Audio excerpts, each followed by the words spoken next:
საქმის კურსში გაწეული საქმიანობისთვის რაც ამ ბოლოს თვითონ სამინისტრო ვაძლიერებთ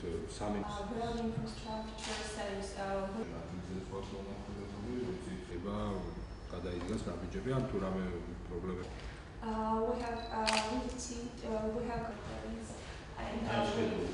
გავზარდოთ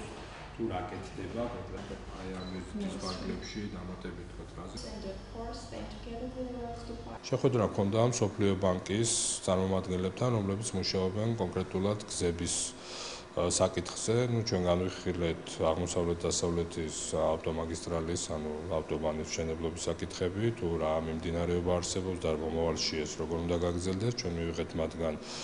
ხარდაჭერა რომ მოვახდინოთ უკვე რიკოთის ზესტაფონის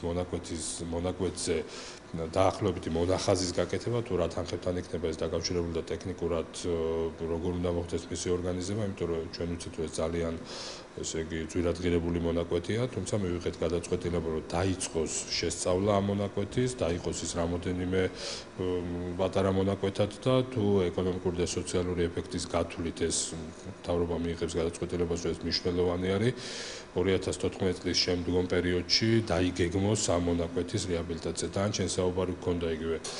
რუისი-აგარას მონაკვეთზე ასევე გადაწყვეტილება იქნა მიღებული რომ უკვე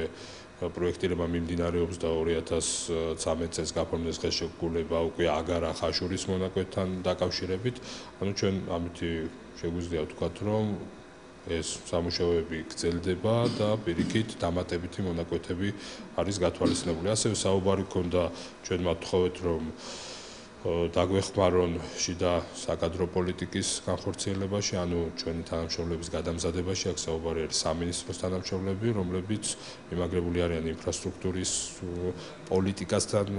დაკავშირებით და ჩვენ მივიღეთ მაგალითად ხარდაჭერა ისინი როგორც უცხოელი ექსპერტებით, ასევე ჩვენი თანამშრომლების გადამზადებისათვის გაგვიწევენ ტექნიკურ დახმარებას, რაც ძალიან მნიშვნელოვანია, რომ პოლიტიკა განხორციელდეს ესეულად.